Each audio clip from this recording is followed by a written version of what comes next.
اللهم صل على محمد وآل محمد. السلام عليك يا ابن رسول الله. السلام عليك يا ابن أمير المؤمنين. السلام عليك يا ابن سيدتي نساء العالمين. أشهد أنك أقمت الصلاة وآتيت الزكاة وأمرت بالمعروف ونهيت عن المنكر وعبدت مخلصا حتى في الله حق جهاده حتى أتاك اليقين. فعليك السلام مني ما بقيت وبقي الليل والنهار، وعلى آل بيتك الطيبين الطاهرين. السلام على الحسين وعلى علي بن الحسين وعلى أولاد الحسين وعلى أنصار الحسين عليه السلام. بسم الله الرحمن الرحيم. وعلى سيدنا أبي القاسم المصطفى محمد وعلى آله الطيبين الطاهرين وصحبه الهداة الميامين. mbokk yi, sunu ami Facebook ak Instagram, ñi ngi leen di nuyu di leen ziyaare kenn ku ci nekk ci turam ak santam, di am mbégte lool di dellusiwaat ak yéen ci waxtaan ci li nga xam ne mooy sunu sujet muy taarix taxliili wa dirasa ijtimaaiya aw mujtamaaiya li ma'asaati Karbala, muy étude analytique wala histoire analytique et étude sociologique et sociétale de l'événement de Karbala ou de l'épopée de Karbala. mooy xewoon ci Karbala nga xam ne dañ ci boom waa kër yonent yàlla Muhammad sallallahu alayhi wa sallam. ki nga xam ne moo nekkoon ca bopp ba muy imam Hussein alayhi salaam, ñu rendi ko, taqale bopp bi ak yaram bi, ay fas joggi ci yaram bi ba mu mokk rumbux, jël soxnaam yi nga xam ne ñu ak ay doomam yi nga xam ne ay sëtu rasulullahi lañ sallallahu alayhi wa sallam, ay doomam ak doomu magam alxasan almujtaba ak ci doomi aqil nga xam ne ñoom ñëpp ci ahlul beyt rasul sallallahu alayhi wa sallam lañ bokk, ñu jël leen yóbbu leen. loolu nag mu nekk xam ne maasaat la, tragédie la bu mag a mag boo xam ne comme niñ ko waxee ci sunu ñaari fan yi jiitu, historiens yi, sociologues yi, artistes yi, ñoom ñëpp littéraires yi, poètes yi, ñoom ñëpp hagiographie, les anthropologues, socio-anthropologues yi, culturels, social, ñëpp bind nañ ci di ko topp di xool li nga xamante ne ni moom mooy histoire bi, di ko jàngat bu baax, parce que histoire musul yëkkati un mouvement humain bu toll nii ci histoire de l'humanité. muy imam Hussein alayhi salaam, yëngatu bi nga xam ne yëngatu na ko ci Karbala. waxoon nañu que fii maanaam théorie marxiste bi wax naan, ñu récapituler tuuti di wax ne le moteur de l'histoire c'est la lutte des classes, maanaam li nga xam ne al muharrik at taarix huwa al siraa ad daaimi bayna al tabaqat al ijtimaaiya. ñi ne parce que classe bourgeoise ak classe prolétarienne muy maanaam ñi nga xam ne mooy ñi am ak baadoole yi toujours ñooy xeex. Loolu moom mooy changer histoire. waaye xam ngeen théorie marxiste mi ngi basé wu ci économie, donc nekkul loo xam ne lu taxaw fii islam ak les grands penseurs philosophes musulmans ñëw di maanaam di ko jubbanti ne déedéet. Le vrai moteur de l'histoire, c'est la lutte perpétuelle, c'est une lutte civilisationnelle entre le vrai et le faux, entre le bien et le mal. maanaam sira xadaari bi nga xam ne am na nga xamante ne sira sarmadi la daaim mooy bi nga xam ne moo nekk diggante dëgg ak fen, diggante lu baax ak lu bon. waxoon nañ fi ki nga xam ne moom mooy Ibrahim Adama ak Iblis li ñu jote muy dialectique boobu nga xam ne gis ngeen, ak Ibrahim ak Namrud,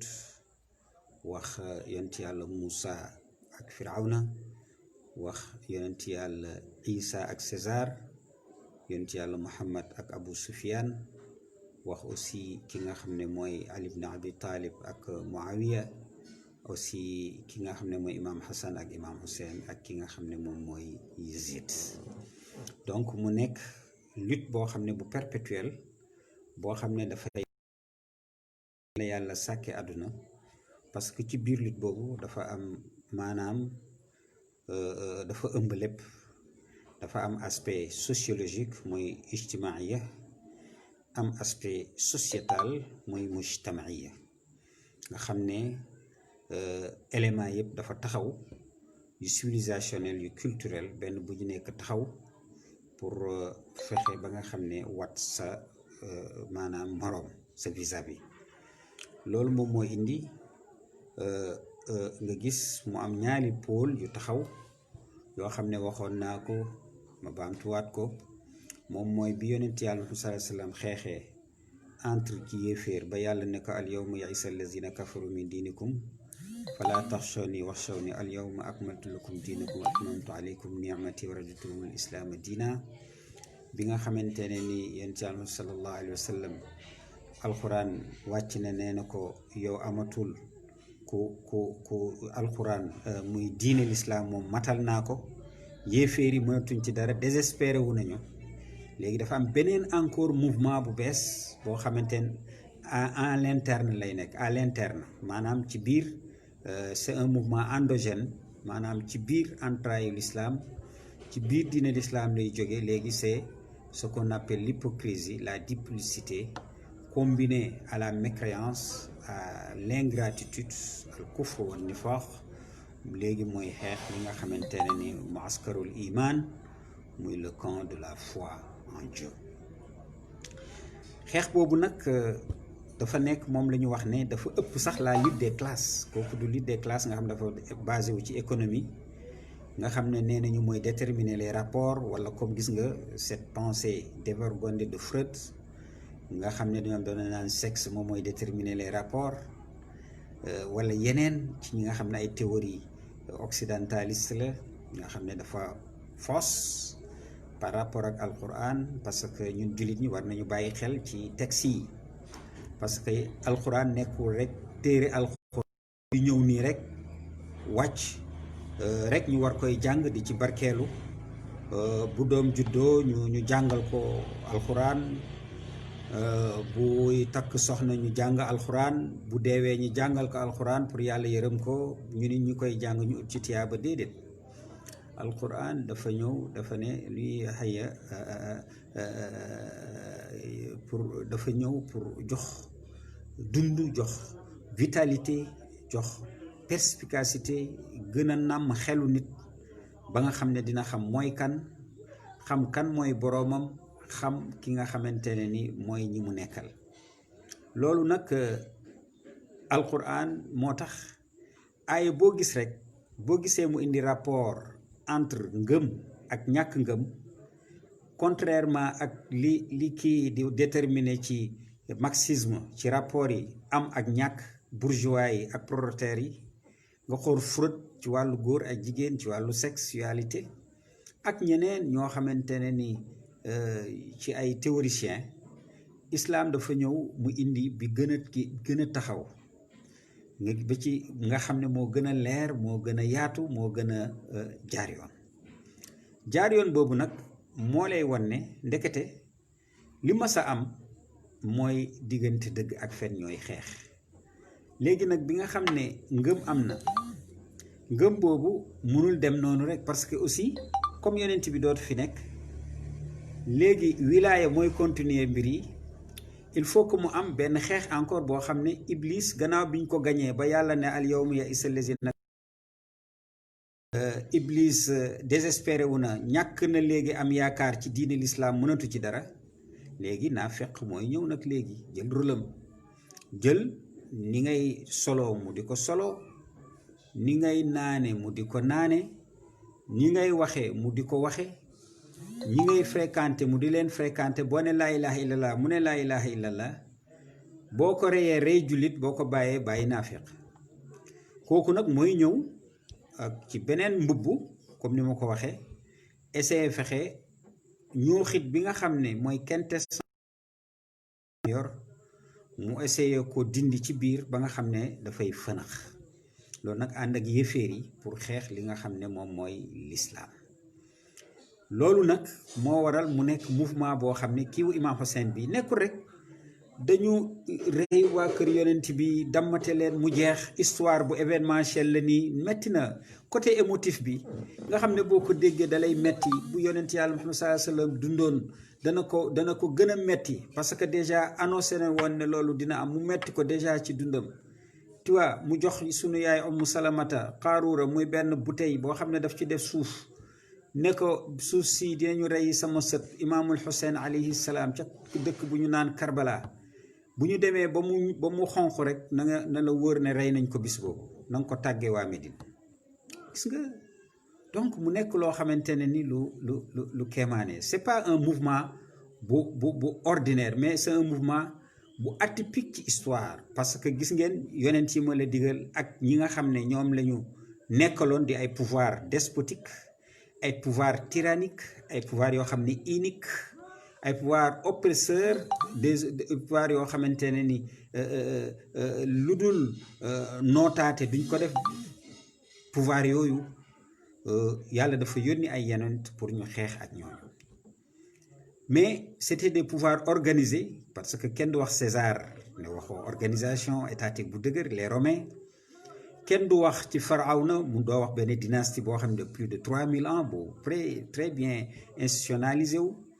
doo wax ci Namrud aussi nga xam c'est le premier roi de la terre mu daje ak Ibrahim parce que xam ngeen ne la première civilisation humaine c'est la Mésopotamie mooy actuel Irak deuxième civilisation bi mooy la civilisation égyptienne muy africaine égyptienne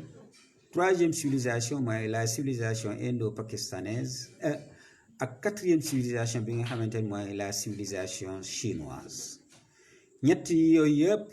yooyu yëpp ma wax ay civilisation la yoo xamante ne ni yu nekkul woon du yu monothéiste mais yu animiste la woon yoo xamante ne ni matriarcal ci régime boobu la doon doxee ki njëkk a indi le monothéisme institutionnalisé ko mooy yonent yàlla Ibrahim moo tax mu daje ak ay buur yooyu nag yàlla moo nam yonent yàlla Muhammad sallallahu alayhi wasallam c'est pas pour rien mu ne Hussein mun nii wa ana min Hussein ci man la bokk man it ci Hussein laa bokk loolu mooy lan mooy ne dina maanaam deret bi nekk ci moom mooy dox ci man mais aussi mission bi ma am moom daf koy dem àggale ji parce que moo ko nar a faxas parce que dina am ñu ci dugg parce que xeex bi entre le vrai et le faux kooku xeex la boo xamante ne ni dafay continuer te kenn ku ci nekk da nga indi sa élément gannaaw kufru dem na muy mécréance léegi li taxaw moom mooy li nga xam ne moom mooy naafiq te naafiq boobu dina ñëw léegi nag li nga xamante ne ni moom moo nar a ñëw sonal li nga xamante ne ni moom mooy l'islam mooy li nga xamante ne ni mooy li nar a am nga xam ne léegi maanaam miros la maanaam mbëkkante xeex boo xamante ne ni entre ñuy tuddewoo l'islam roy ak pire ak roy c'est le vrai l'originalité ak la fausseté. loolu moo tax nga gis alquran di ko indiwaat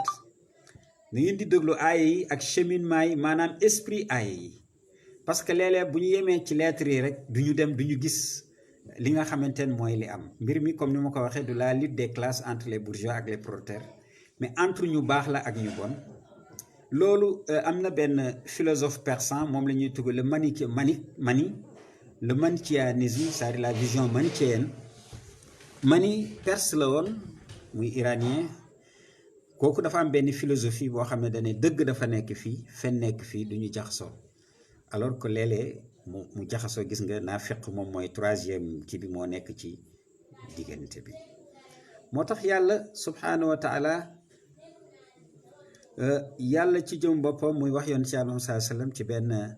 di ko won ne dina am benn mouvement bu bees boo xam ne day juddu. mouvement boo xam ne yow mënoo ci dara, fitna la waaw ci entre jullit ñi parce que dina am ñu ñëw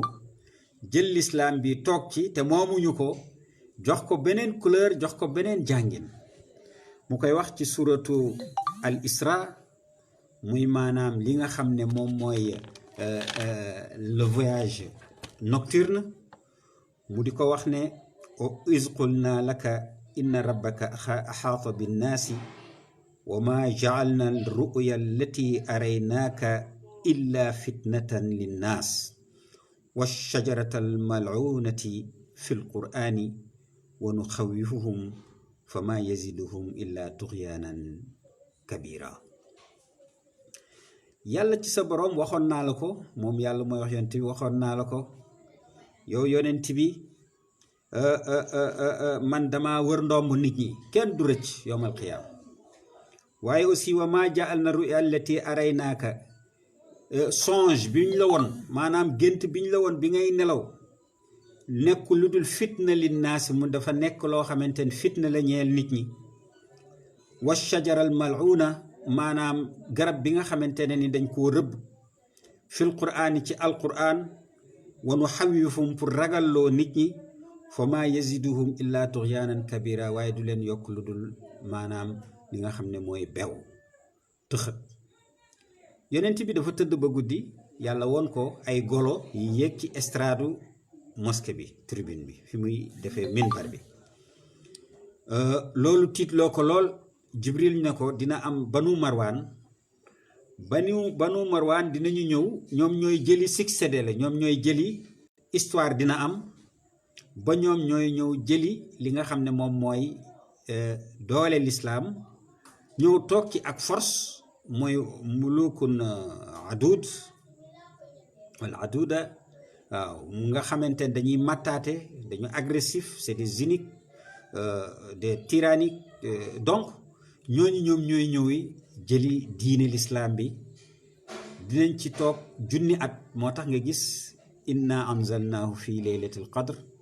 wa ma adraka ma laylatul qadr laylatul qadri xayrun min alfi shahri tanazzalu malaikatu wa ruuhu fiha bi izni rabbihim min kulli amrin salaamun hiya hattaa matla'il fajr. gis nga alfu shahr mooy 83 années ñooñu def nañ ko ci kaw nguuru diine l'islam ci di ko attewoo. ki ci jiitu mooy Muawiya doom ji Yazid ñu tegaloo ba ni maanaam Marwan ñëwee nangu pouvoir bi ci Yazid continuer ko ci ay doom. gis nga te Marwan boobu waxoon naa leen démb yonent bi dane woon ku ko gis nanga ko rey ak baayam Marwan ibnul Hakam. Wazx la di ibnu Wazx mooy maam nag yonent bi daf ko qualifié de unku di doomu unku parce que da doon bàyyi ba yonent bi nekk ci intimité am ak ay soxnaam kooku ñëw di leen yërdu. kooku moo mujj ñëw yonent bi ku ko gis nanga ko rey mu daw boobu mu daw ñemewul ñëw bu Aboubacar ñëwee ñemewul ñëw bi Umar jëlee xilaafa gi waaye bu Ousmane ñëwee comme ñoom ñoo bokk benn baay seeni baay yi ñoo bokk moom moo ko indiwaat. ba pare loolu doyul mu jox ko maanaam secrétariat généralu maanaam li nga xam ne moom mooy xilaafa gi nga xam ne cachet yi ak yëpp moo ko yor. ku jàng histoire boo demee ci Google rek di nga ko gis ay source sunnite ak chiite yooyu moom moo indi bokk na ci révolté ñu rey ko ndax comportement wu Marwan ak égyptiens yi ak lii nga xamante ne ni am na te waa Médine doon ko protesté ne lii ñoom mësuñu ko gis parce que lu yonent bi wax ne nañu ko def Aboubacar respecté ko Omar respecté ko mu ñëw ba ci Ousmane ñëw non seulement deful li yonent bi wax waaye dafa indi contre maanaam décision maanaam li yonent bi waxoon nañu ko rey moom daf ko indi sax ba pare jox ko ay ndomba tànk boo xam ne mooy nekk numéro 2 parce que moom moo yor cachet ak yi nga xamante ni yëpp moom mooy xilaafatu rasulillahi sallallahu alayhi wasallam gis nga kon gént bi mi ngi ñëw di dëggal loolu nag mu nekk loo xamante ne ni lu am solo loo xam ne lu ñu war a bàyyi xel loolu nag moo dem 83 ans yooyu moom mooy junni weer bu ngeen ko calculer mooy alfu shahr moo tax yàlla di naan xayrun min alfi shahr maanaam junni weer yooyu ñu def muy banu umayya ci pouvoir bi yàqate diine l'islam bi créer ay muhaddisuun ñoo xamante ne ni dañuy créer ay hadis yàgguñu ci diine l'islam waaye ñoo ëppale hadis sunu yaay Aïcha bi doon soxnaa yonent yàlla Muhammad sallallahu alayhi wa sallam ñu ëppale hadis baabu madinatul ilmi Ali ibn Abi Talib ñu ëppale hadis Omar ñu ëppale hadis Abu Bakar nga xam ne ñëpp ay xulafa la ñu woon jege yonent bi ñooñu nga xam ne 3 ans rek lañ def ku mel ni moo Abu Hurayra loolu dafa doy waar ak ñeneen bu ngeen demee ci téere lu mel ni ci Zahabi wala ci Ibn Hajar al Asqalaani di ngeen gis ci Fathul Baari yu bari ci Abu Hurayra loo xamante ne ni daana ko def ak dóor yi ko Omar def ci ne ko dangaa bari di wax ay xadis yoo xam ne sax ñun mosuñu koo xam ci yonent yàlla Muhammad sallallahu alayhi wa sallam donc loolu dafa nekk loo xamante ne ni lu rëy loo xam ne fitna la muy fitna boobu nga xamante ne ni moom la yàlla wax moo tax ñun waruñu jàppee xaraka imam Hussein maanaam mouvement wu révolutionnaire u imam Hussein waruñu ko jàppe rek un mouvement ordinaire nii jàng ko nii rek ci histoire événementielle mais dañ ko war a jàng sur le plan analytique sur le plan sociologique sur le plan sociétal mu mën ñu génneel philosophique mën ñu génneel li nga xamante ne ni moo tax ñu delluwaat ci li nga xam ne moo doon les textes bibliques delluwaat ci texte coranique yi boo ko defee ci la ñuy gis xam vraiment le vrai mouvement bi nga xamante ne ni moom la imam Hussein enclenché ci jamonoom parce que nekkul rek ku bëgg a dem rey sa bopp nga déedéet parce que koo xam ne yonent daf ko préparé parce que yonent yàlla Ibrahim alayhi salaam moom ci jëmu boppam bu ñu fàtte ne amoon na jamono dafa dem jël doomam muy Ismaïl ne daf koy rey bi nga xamante ne ni nee na dafay rey yonent yàlla Ismaïl lan mooy li nga xamante ne ni mooy mu ci xew yàlla def ko ne yow doo rey doo tuur sa deretu bopp waaw sa deretu doom doo ko tuur waaye dinañu tuuri sa deret waaye du nekk yow waaw ñeneen ñoo koy tuuri wa tarakna alayhi fil axirin inna kazalika najzi al muhsinin mooy ne acte bi nga def de grandeur bi nga def yow Ibrahim alayhi salaam dafay nekk loo xam ne luy des la ci postérité bi maanaam li nga xamante ne ni moom mooy li des ni dañ koy fàttaliku mu nekk ci seen mémoire collective ci zakira jamaaiya ba nga xam ne nit ki dañ koy fàttaliku mu nekk œuvre yoo xam ne dañ koy perpétuer waaye deret bi nga waroon a tuur dañu koy reporter imam Hussein alayhi salaam moom mooy li nga xam ne mooy finalité bi nga xam ne moo doon acte yonent yàlla Ibrahim parce que comme deret bi dañu ko reporté te xam ngeen ne deretu xar mënul wecceeg deretu nit bu doon loolu ton coagulation sanguine kon tey dara du ko koy yóbbu waaye deretu nit dafa bokkul ak deretu bàyyi ma te deret bi il faut que mu tuuru bu leen fàtte li ko yonent yàlla Muhammad sallallahu alayhi wasallam doon na ana ibnu zabihayni man maay doomu ñaar ñi ñu waroon a rey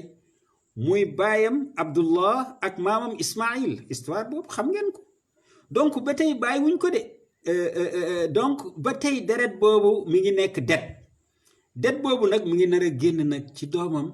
Hussein kooku nag moom mooy tuur deretam ak waa këram wa tarakna alayhi fil alamin inna kazalika najzil muhsinin moo tax mu nekk loo xamante ne lu am solo pour ñuy koy jàngat di ci bàyyi xel xam ne l'islam ñëwul rek pour lu ñuy barkeelu ci alxuraan di ko psalmodier wax qiraa bu neex ak yeneen yu demee noonu ndaxam ci la bokk waaye mooy degré bi gën a néew bi gën a primaire ci l'islam waaye dañu war a dem parce que livre de philosophie la livre de science la livre de réflexion la livre de lépp la pour le développement humain durable de l'homme waaw donc mooy sëslaay bi nga xamante ne ni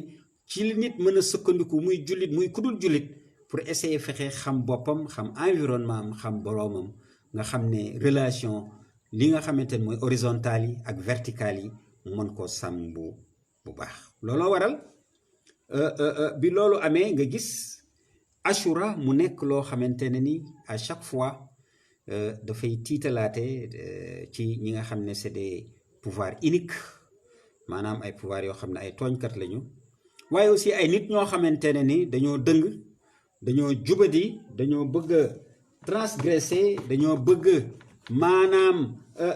altérer li nga xam ne moom la yonent yàlla Muhammad sallallahu alayhi wa sallam jàngale te mu nekk loo xamante ne ni ñoom ci seen jëmu bopp saa yu ñëwatee rek da ngay gis dañuy fàttali nit ñi gën a beesalaat nit ñi pour wan ne mbir mi xeex la parce que fitna xeex la fitna muy conflit lutte fitna la moo tax yàlla di wax ci alquran ci suratul ankabut mu ne axasiba annaasu an yutraku an yaqulu amanna wa hum laa yuftanuun ndax nit gëm nañu te kenn du leen nattu bi ñëwaat na donc mooy nattu bi mouvement bi entre le vrai la ak le faux entre dëgg ak fen entre lu baax ak lu bon te léegi entre jullit la ñu tudde seen bopp jullit mais léegi am na vrai bi ak royal bi tu vois gis nga loolu pour confirmer encore yàlla waxaat ci maanaam ci suratul an'am mu ne wa kazalika ja'alna li kulli nabiyyin aduwa shayatina al insi wal jinni yuuxi ba'duhum ila ba'din zuxrufa al qawli ghurura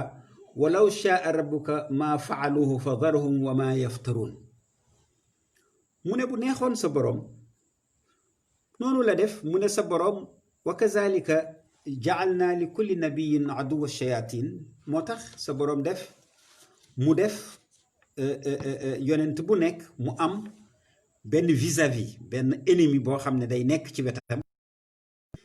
kooku nag day nekk seytaane waaw day nekk ci wetu yonent bi nekk seytaane souvent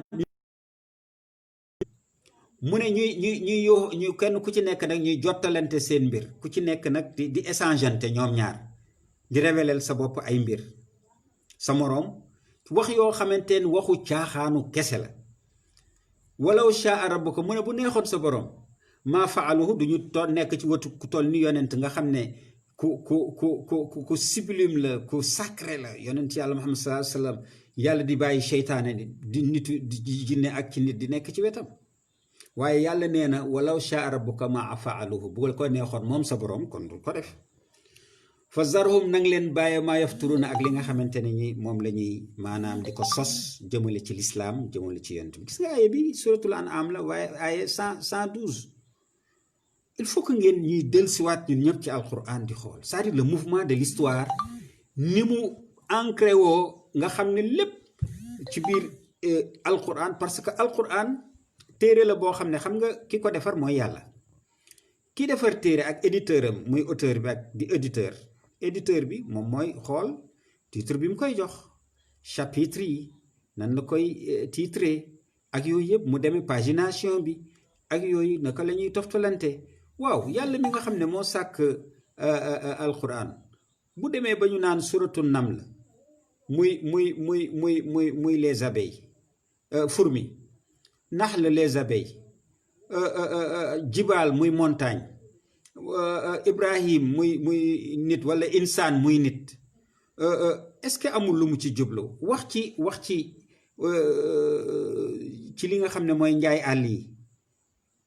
wax ci nit wax ci li nga xam ne mooy montagne mu lay yóbbu ci physique tout ce qui est physique wax la ci li nga xam ne moom mooy nam la ci xayawaat naa xasharaat yi insectes yi ak yooyu nga xam ne mooy Ibrahima nga xam ne c'est la préhistoire wax la ci li nga xam ne mooy sociologie al insaan mu wax la ci li nga xam ne moom mooy ci physique mais est-ce que kooku dafa bëgg rek nga xam ne ñaari aaya alxuraan moom moo jël titre loo xam ne ci culte la lay yóbbu ci religion ci canonisme moom mooy suratul sajda ak suratul hajj yi ci des yëpp daf lay yóbbu pour nga xalaat sa environnement mu jëlee la aaya bi sa saar bi alxuraan bi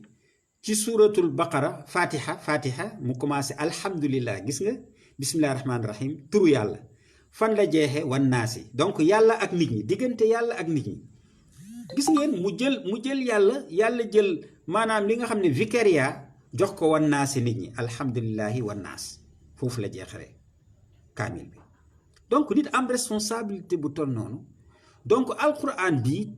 doyul warul doy ci ñun rek ñu di ko maanaam bañ ci méditer afala yatadabbaruna alquran am ala fi qulubihim aqfaluha aw kama qaal ndax dañu dul settantal alquran dañ ko di réfléchir wala seen xol yi seen nopp yi dafa am ay ngomb ay cadenas yoo xamante ne moo tax duñu dégg duñu jàng alquran parce que noonu yàlla yi ak ñeneen du tari bi moo leen jaaxal de wala nga bind kaamil yi nii déedéet yooyu jaaxalu leen suñu julli yi jaaxalu leen suñu kurus yi jaaxalu leen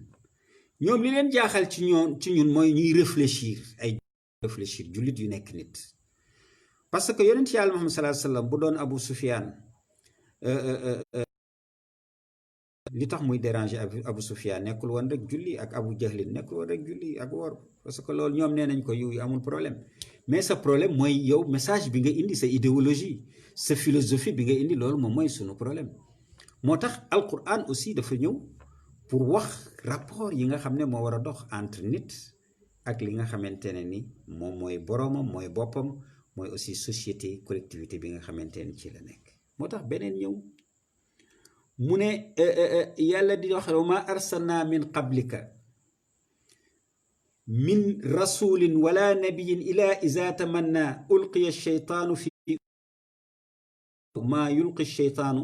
summa yaxkumu allahu ayaati wallahu alimun hakim amul benn yonent boo xam ne man yàlla yónni naa ko wala koo xamante ne ni ku ma yónni la muy rasul poète wala muy prophète wala messager lu dul saa yu bëggee def dara damay yónni seytaane maanaam ci li yonent bi bëgg a def waxantuma la léegi nag nga xamante ne ni moom la boobu bëgg a def mu ne yàlla man mi maay yan sax man maay abrogé maay dindi maay effacé li nga xamante ni moom la iblis ak gaayam bëgg a def ci message bi altéré ko jaxase ko bu ko defee ma sànni ko iblis ak ñi mu àndal bu ko defee yàlla man sama jëmm bopp maay atte li nga xamante ne ni mooy samay kiimtaan ndaxte maay ki xam maay donc gis nga même chez yàlla yonent bi amul loolu lan la koy wax gis nga mu ngi koy préparé nii di ko wax ne léegi nag na nga préparé wu def nga sa message al yawma ya'isa allazina kafaru min diinikum yéeféer yi kii nañu génn nañ ci sa mënatuñu dara ci diine l'islam mais nag naafiqi dinañu ñëw xeex diine l'islam te dinañ ci teg loxo bu boobaa gis nga aay yi ma wax yëpp na ngeen dellu ci aay yi ñeen ñi jàng tubaab mi ngi nekk bi ma wax verset 112 ci suratul an'am muy les bestiaux wala ci suratul hajj muy verset 52 mu nekk ci maanaam alhajj le pèlerinage wala le hajj wala ci suratul ankabut premier verset muy nekk l'araignée gis ngeen yooyu yëpp ak ci suratul maanaam isra muy verset 60 ci suratul isra muy wax gént bi yonent yàlla Muhammad sallallahu alayhi wa sallam géntoon ak également inna anzalnaahu fii laylatil qadri bu ngeen demee ci verset al isra 60 ñoo inna anzalnaahu ak yi ma lim nii di ngeen gis li may wax préparatifs yi nga xam ne sur le mouvement historique de l'imam Hussein alayhi salam moo waral mu nekk loo xamante ne lu am solo loo xam ne ñun ci suñu jëmm bopp kenn ku ci nekk daf ciy war a bàyyi xel daf ciy war a jàng bu baax a baax nga xam ne di nga mën a comprendre moo tax yàlla ne lutte bi nga xam ne dafa yàgg a am entre dëgg ak fen man borom bi subhanahu wa taala man maa ko def mu nekk benn lutte civilisationnelle historique maanaam sira taarixi xadaari taarixi boo xamante ne ni moom mooy dundal le mouvement de l'histoire parce que xam ngeen même philosophie matérialiste les lois de l'antagonisme entre le bien ak le mal ni ñuy xeexee waaw tu vois donc ci biir xeex boobu dafa bëgg yàlla mu génn ci xeex bi ay njàngat génn ci xeex bi la véritable nature humaine maanaam nit ku baax ni muy baaxee nit ku bon ni muy bone moo tax mu nekk loo xamante ne ni lu ama am solo xeex boobu nga gis wala qum fil xisaasi yaatun yaa ulil albaab yéen jullit ñi yéen nit ñi na ngeen xam ne daf ci am njàngat bu am solo dund la bu am solo bu ngeen yéen ñi nga xam ne yéen ñi am xel parce que même gis nañ ne ci stratégie même les contradictions maanaam bu indee violence dafa am violence faible intensité moyenne intensité ak de grande intensité mooy guerre donc yooyu yëpp nag dañu jël violence boobu am lu ñu tuddee le monopole de la violence moom la ñu jox état jox ko suñuy droit suñuy liberté collective ak individuelle pour état bi mën ko saytu mën ko téye ci loxoom loolu moom moo tax tey violence ba mënul ñàkk ci société il faut que ñuy xeex te bu ngeen xoolee tey le monde fi mu dem internet bi may wax nii tey Facebook ak yooyu mën ci juddu Instagram Twitter yooyu yëpp mën cee juddu lan moo ko indi guerre la woon parce que instrument militaire la woon de surveillance de renseignement ñu koy jokkalante seen biir mu dem ba ñu civiliser ko noonu la satellites yi ci ay ogive la nekkoon ay V2 V1 V2 mu ne ay bomb ak i obi muy dem ay catapulteur mu ngi jóge woon ci Namrud comme ni ñu defoon Ibrahim muy évoluer catapulteur yooyu ak les lance-flammes ñëw ba ci tey V1 V2 obi ba ñëw tey ci missiles yi lancé ay satellites yaa ngi dégg dem ba ci les navettes spatiales tu vois donc mu nekk xereñu doomu at loolu yëpp ci militaire la jóge ba ci oto bi ñu gisee ne war nañu changer fas yi ak yooyu parce que seeni ambition ëpp na loolu muy état yi ci la ñu xalaat dem créer ay oto créer yu mel noonu donc moo tax yàlla subhanahu wa taala xam bi mu xam loolu moo tax mu wax ne li nga xam ne moom la guerre di am ak les contradictions ak coono li mu war a jaral peuple mooy ne mu ne wa ma arsalna fi qaryatin min nabiyin illa axasna ahlaha bil ba'saai wad darraai laallahum yatadarraun mu ne ci suratul araf mu ne gisuleen man yóbaluma musuma yónni yonent ci dëkk lu dul yonent yooyu dañuy ñëw bu ñu indee seen message da ngay gis ñu leen xeex bu ko defee nag ay coono ay jafe-jafe ay lor am fa pour que ñu mën a delloosi loolu pour delloosi la yatadarraun ñu tuub ñu delloosi ñu xoolaat seen bopp def introspection comme ce qui se passe tey ak le coronavirus tu vois pour que ñu delluwaat ci ginnaaw loolu moo waral xoolal tey pays li ma leen di wax ci importance su militaire violence dafa am solo gis nga ba ci safara bu amul du ñu togg du ñu lekk ak yeneen électricité bii du am ak yeneen mais xoolal safara xeex boobu tey pays yi nga xam ne yëpp dañoo aw ci guerre ñoo gën développé pays yi nga xam ne awuñu ci guerre xoolal Japon dañ ko détruire woon en 1945 Allemagne dañ ko détruire woon 1945 ak France Europe yëpp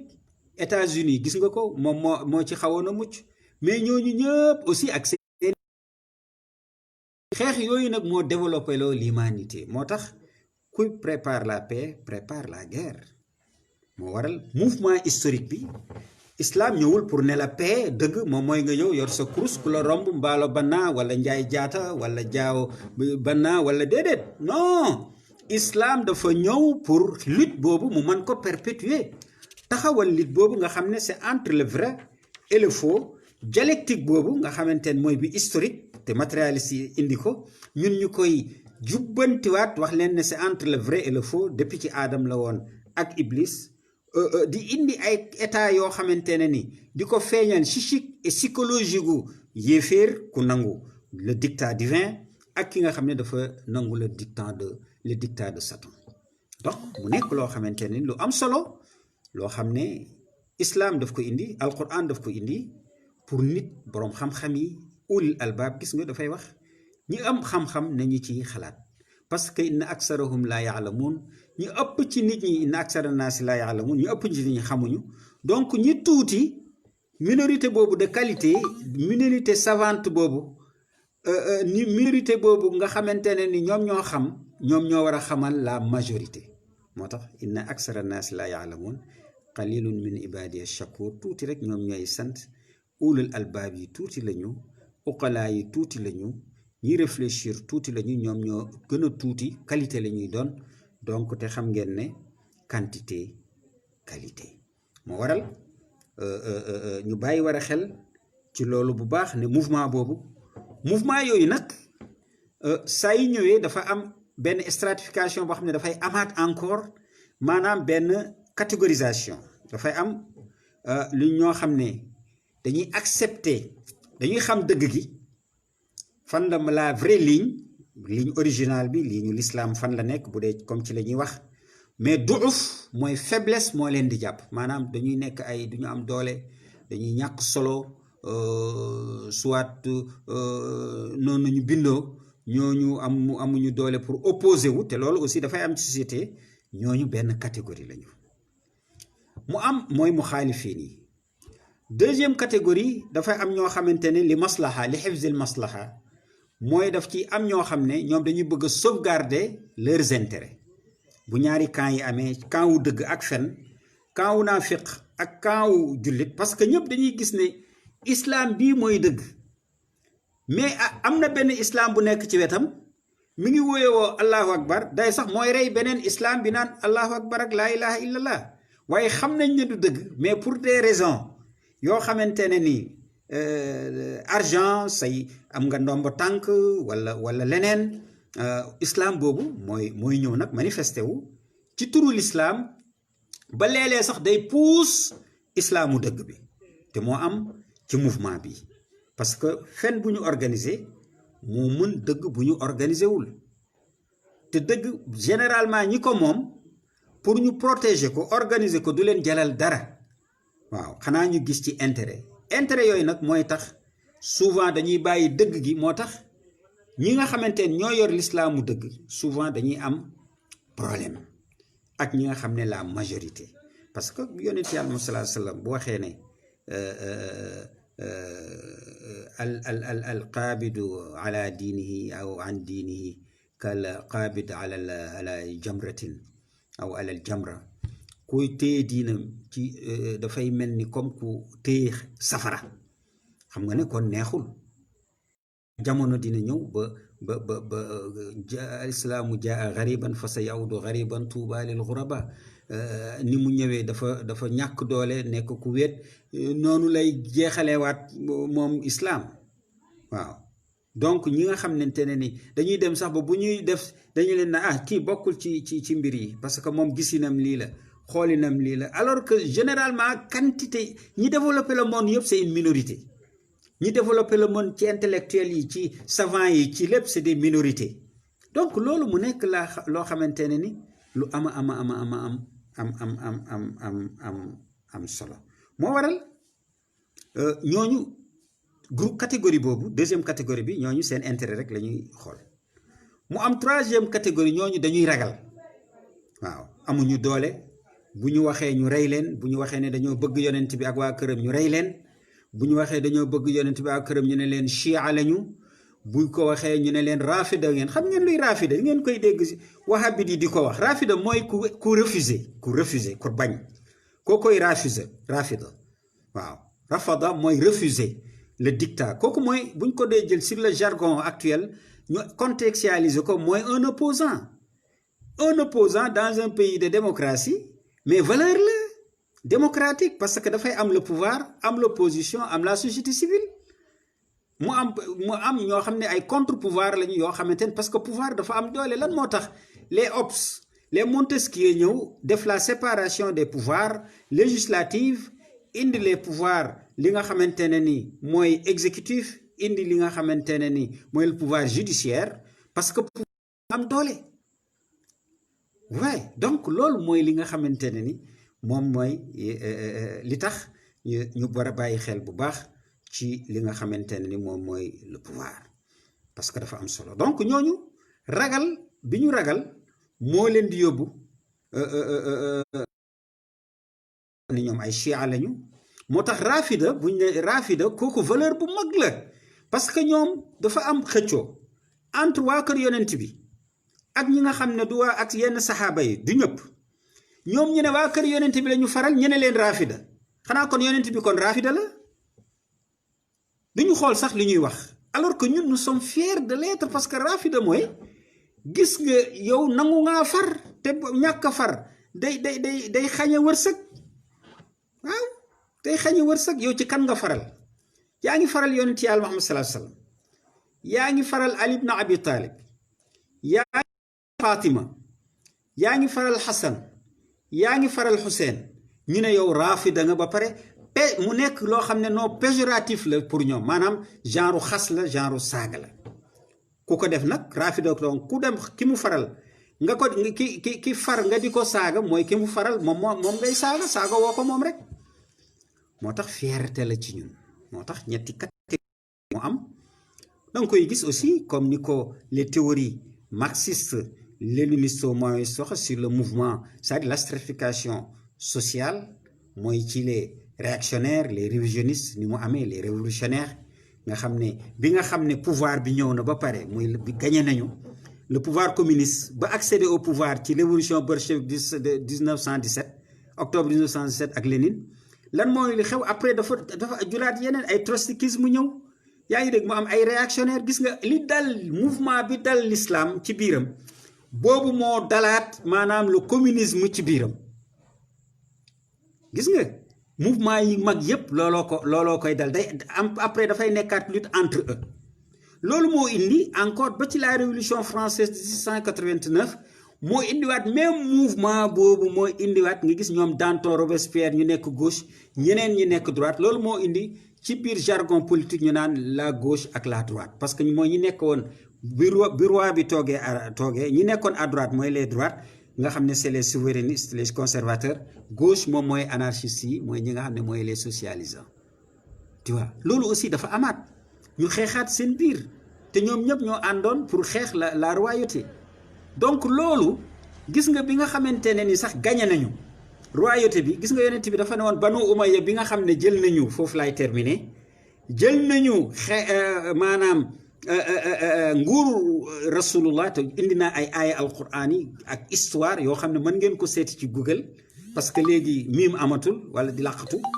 bu ngeen fa demee di ngeen fa dellu. gis nga bi nga xam ne yonent rasulullah dafa wax ne Banu Umayya bu leen kenn jox benn parcelle ci pouvoir parce que ak tulaqaa lañu maanaam c'est des affranchis. bu leen kenn jox ci pouvoir bi. gis ngeen Fathu Makka li fa xew. tu vois ku dugg ci kër Abu Sufyaan rëcc nga ku dugg ci kaaba gi rëcc na ak yooyu looloo leen rëccal ñu nekk ak affranchis yi yàlla baal leen yonent bi baal leen yonent bi bu leen kenn jox benn parcelle de pouvoir. bi révolution française amee lan la ñu def mais dañoo jëlaat même gis nga même cheminement bi yonent yàlla sallallahu alayhi wasallam jëloon ci Fathu Makka mooy les Robespierre et Danton ñii dañ leen guillotiné ci ñi nga xamante ne ni dañu àndoon ak roi bi. waaye également dañoo fexe maanaam ne prélat bi ñi nga xamante ne ñoo doon église te àndoon ak roi bi ak soxna yi ñooñu prélat bi ak jigéen ñi doon bokk ci ay élection parce que jigéen comme moom mooy perpétuer les traditions dañ koy teg ci côté. moo tax musul bokk ci élection ba ci année 40 yi ci première deuxième vague du féminisme ci la ñu commencé dugg am yenn droit yi. donc gis nga cheminement de l'histoire moo tax histoire u Imam Hussein dañ ko war a jàngaat ci beneen vision bu bees boo xam ne analytique sociologique et sociétale boo xamante ne ñu mën a jàngal ñu mën a comprendre ñu xam li nga xam ne moom mooy entre ñaari forces yi nga xam ne dañuy xeex toujours entre les forces du mal ak les forces du bien maanaam quwal xaq al xeer wa quwal achar donc ba nga xam ne dinañ ci mën a gën a réfléchiraat gën a jàngaat suñu diine gën a comprendre suñu diine xam ne alquran nga xam ne mooy dernière téere nekkul loo xam ne rek dafa ñëw pour wax ak ñun rek après mu dem donc maa ngi yem fii ba suba di leen sant bu baax di leen gërëm ci seen fidélité di ñaan yàlla may ñu fanaan jàmm wasalaamu ala al Xuseyn wa ala Ali ibnu al-Xuseyn wa ala awlaadi al Xuseyn wa ala ansaari al Xuseyn alayhi salaam